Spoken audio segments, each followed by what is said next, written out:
Hey everyone, and welcome to a new video. Did you just get yourself a new camera, but don't know where to start? In this video, I'm going to go over the main settings and parameters a new photographer needs to know when starting off in photography with a brand new camera. Most manufacturers put the main settings their cameras have available on the back LCD or in easy to reach menus. I'll go over all of those main settings and recommend which ones to use. Make sure you hang around for my bonus tip where I show you how I got these photos without changing any settings. Just point and shoot. My name is Simon D'Entremont and I make weekly videos giving you photo tips or taking you behind the scenes for wildlife and nature photography. Subscribe if you want to see more.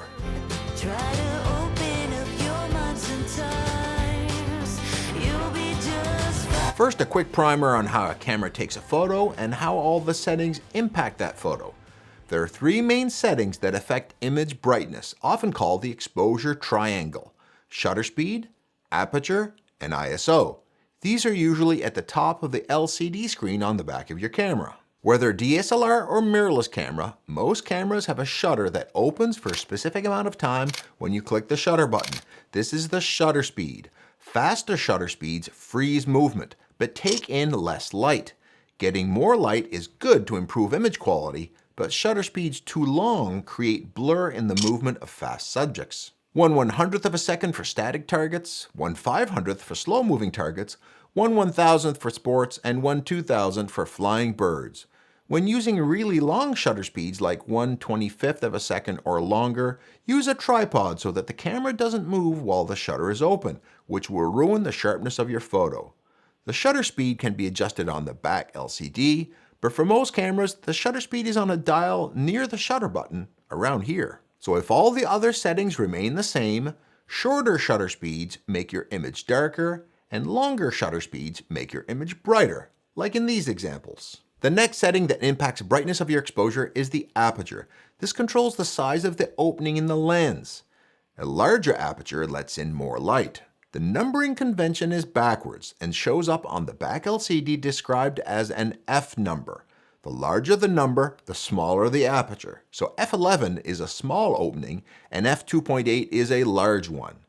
While shutter speed impacts the freezing of movement, aperture controls what's called the depth of field, the part of the photo that's in focus. If you want a blurry background like in a portrait or a wildlife photo, use a small f number, that is a large aperture like f2.8 or 3.5. If you want the whole image in focus like a vast landscape, use a small aperture like f8 or f9. Note that f9 isn't a big opening and doesn't let in too much light. You may need a tripod to let the shutter open long enough to properly expose your photo. So all things being equal, larger apertures that open up your lens more make the image brighter, and smaller apertures that close down your lens make the image darker, like this. And finally, the third setting that impacts the brightness of your photo is the ISO, also pronounced ISO, short for the Greek word isos, meaning equal. This is a brightness setting added to your photo. The lower the setting, with 100 being the lowest on many cameras, the less brightening is added, often used in full bright sun. As it gets progressively darker, your ISO needs to go up to compensate for the lack of light.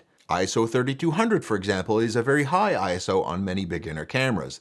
The higher ISO, the darker scenario you're trying to compensate for, and low light causes noisy images. So avoiding really high ISOs is a good strategy. So if all the other settings remain constant, to make your images brighter, you increase the ISO. To make them darker, you lower your ISO. You may hear the advice, always use the lowest ISO. This doesn't mean always use ISO 100. Use the lowest ISO you can after you've set the shutter speed and the aperture needed to get the shot you want. If it needs to be 800, use that if it gets you the shot. Having a shot at ISO 100 but blurry because you didn't have enough shutter speed to let in more light is of no avail. Okay, let's go through the main setting choices you have available to take control of your camera in the least amount of time possible. One of the fundamental choices you will need to make is what format you will capture images in. The most popular formats are JPEG and RAW. In short, RAW photos are like your digital negative, the base information captured with little to no processing. This allows you to process the photo to your taste, and this format also stores more information than the other file types. The downsides are that the files are larger, so you can't store as many on a memory card and they'll take up more room on your PC. JPEGs, on the other hand, have been processed by your camera with added saturation, sharpening, and noise reduction added, for example. Which alterations are applied are controlled in your menu. On a Canon camera, it's called Picture Styles, Picture Controls for Nikon, Film Simulation in a Fuji camera, Custom Image in a Pentax, Picture Modes on an Olympus, and on Sony cameras, Creative Styles. This setting will tell the camera how to adjust and process your image in camera, and each style is designed to work well with a genre of photography. Landscapes has more vibrant blues and greens, where portrait mode would go easy on the sharpening to keep skin tones soft. This makes sense, right? Pick the style that suits your photography if you plan to shoot JPEG. JPEG files are smaller and come right out of camera looking good and not needing any further processing.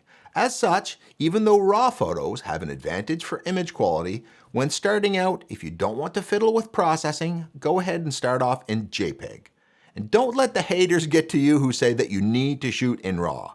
I shoot in RAW, but it doesn't mean what's good for me is good for everybody. But if you think you'll enjoy photo processing or want to get the ultimate image quality, set your camera to RAW. Just be prepared to process the photos to get them their best, and use more memory space on your computer. I came out with a video on my RAW image processing workflow just last week. You can see it right here. Now you need to pick a mode to shoot in on the mode dial, often found on the upper right-hand side of your camera. There may also be customizable positions like the C1 to C3 that I can program on my camera here. Mode A is for automatic. That just means point and shoot. If you just want to go out on day one and want to take photos, you can put it into A and it will work. Now, is that the best for fast action, wildlife, or a dark wedding reception? No. Those require more specific settings. But A will get you a shot while you're walking around with little fuss. It will set all the settings for you. Mode P is program mode, which for a joke I'll say stands for pretty much automatic.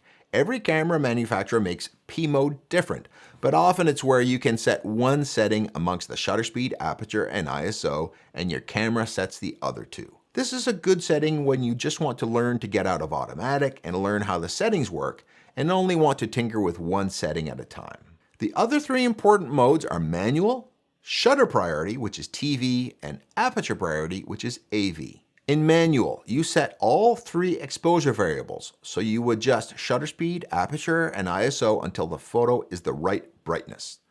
First, set the ISO to how much brightness needs to be added to the photo. In full sunlight, often none needs to be added, so you can often use the lowest ISO, which is 100 on many cameras. In darker situations, you may need ISO 800, and in very low light, like indoors or under the canopy of the trees, 1600 or 3200. In shutter priority, TV for time value, you're telling the camera that the shutter speed is what's critical for you, as well as your ISO, so you'll control those two yourself. You would use this where setting the shutter speed to freeze movement is critical, like in action or sports. The camera will then set the aperture for you. In aperture priority, you're telling the camera that the aperture is what's critical to you, and that the camera can set the shutter speed. You would use this when you want a blurry background, like portraiture or in low light, but don't care about what shutter speed is used. Or in a landscape shot on a tripod, where you can set a very small aperture to have the whole scene in focus, and let the camera pick the shutter speed. Note that on some cameras, when you change the mode, the location of which setting is changed by what dial may change. In aperture priority, for example, the dial near the shutter button may actually change to aperture. On many cameras, you can change this or customize it to your liking.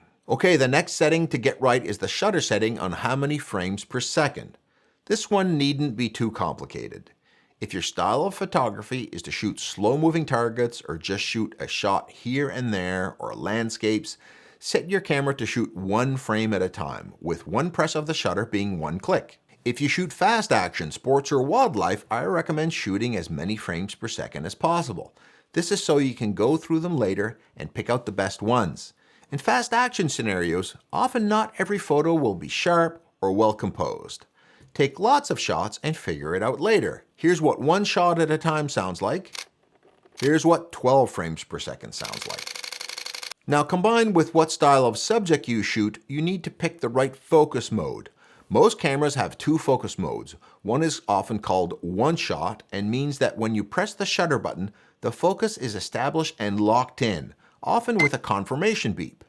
This is great for static targets like landscapes and portraits. But if you're shooting moving subjects like sports or wildlife, you don't want your focus point to lock into one place. You want it to keep moving with the subject, so that as you keep taking photos, the plane in focus is moving to keep your subject in focus at all times. On a Canon camera, this is AI Servo. On a Nikon, Pentax, or Sony, this is AFC for autofocus continuous. On a Fuji, switch the focus mode to C, and on an Olympus, it's CAF. Some cameras also have subject tracking or eye detection. These are great for fast action in portraits, wildlife, or pets to help focus on the eye, which is where you should be trying to get the best focus. Again, related to the types of subjects you shoot is the number of focus points. In general, one focus point is great for static targets like architecture, landscapes, and portraits. But keeping a single focus point on a moving target is too difficult, like in this example. Switch to multiple focus points for moving subjects, or to subject tracking if you have it. Every camera brand is different, but on a Canon camera, the back button on the upper right-hand corner is usually the one to use to change the focus points. Press it and move the upper dial to switch around, or use the back LCD. So for settings, in summary, for static targets, use a slower shutter speed, one-shot autofocus, one shot at a time for frame rate, and a single focus point. For moving action, choose a higher shutter speed, continuous autofocus, many frames per second, and multiple focus points. Another key setting is white balance. This determines the tone of your colors and is more often seen as a color hue in your whites, from blue at one end to orange at the other. You can manually set the type of scene you're in for the camera to adjust the white balance, like indoors under fluorescent light, or sunny or cloudy. If you're just starting out, just set your white balance to auto. If your photos come out too blue or too orange, experiment by using the presets or change the white balance manually, which is measured in degrees Kelvin. To note, if you selected RAW as a file type earlier, adjusting the white balance later is easier. Another benefit of shooting in RAW. Now, when you're using the A mode in full automatic or semi-automatic modes, like any mode other than full manual, the camera needs to try to get the photo just right in brightness by adjusting some of the settings. But it may not always get this right. Like a white subject in front of a dark background or a dark subject in front of a light background can fool it into exposing too bright or too dark. This is where exposure compensation comes in. This is a setting to tweak the brightness of the photo in the automatic modes like A, or semi-automatic modes like TV and AV. It looks like this on the back LCD, and many cameras can be set up to have it on a handy dial. I have it here on my camera. See how it adjusts the brightness when I move the dial. I adjust it to my liking, then I take the photo. Another item that's not a setting but still important are memory cards. Make sure you buy the one that's compatible with your camera. While SD is the standard for many cameras, some may use more advanced and faster cards like CF Express. Don't always buy the cheapest card you can. More premium cards will often have faster write and read speeds, so you can take more photos faster without the camera bogging down because it can't store the photos fast enough. Don't forget to set the camera that it can't take photos with no card in the camera. It will save you from coming home and realizing all those clicks were for nothing. Okay, so you're ready to take some photos. You've got a fully charged battery in your camera and you've got a memory card in there. You've chosen a mode based on what you're shooting, and focus points and frames per second are all picked out. On a DSLR, look into the viewfinder or on the back LCD and adjust your settings until the light meter reads 0, like here. On a mirrorless camera, you get the benefit of seeing your exposure in the viewfinder before the image is taken, a great feature. When you raise your camera, most cameras will start the focusing when you half press the shutter button, and once you're focused, you completely press the shutter button to take a photo. On a DSLR, which is a mirror that flips out of the way to take a photo, you'll need to check the back LCD after the image is taken to see if it's the right brightness. When you're just starting out, it's good to check your photo on the back LCD to see if it's well exposed, in focus, and sharp. Most cameras have a button with the play icon, this triangle, to show the photo, and a wheel or button to zoom in. Look zoomed into your subject to see if it's sharp. If it's blurry, either your camera is moving, the subject is moving, or you've missed focus. In full manual, if your photo is too bright or too dark, adjust one of the settings of aperture, shutter speed, and ISO to make the image brighter or darker and take another photo. If all of these settings that impact the image brightness have you a bit overwhelmed, you can reduce the complexity by setting your camera to auto ISO, which is usually found just left of the lowest ISO on your camera. I use this all the time, even for professional wildlife photography. This lets you focus on shutter speed and aperture to control the exposure and one less thing to worry about. If you want to know what accessories under $100 would be great to get along with a new camera, click here for a video for some of my favorites. I also have several videos on shutter speed, getting sharp photos, exposure compensation, image processing, and a host of other topics. Have a look at my playlists for more detail. If you found this video deserving, give it a like and YouTube will show it to even more photographers, helping them get a head start in this great hobby. And I hope you can go out your very next outing and come home with your own amazing photos. I know you can do it.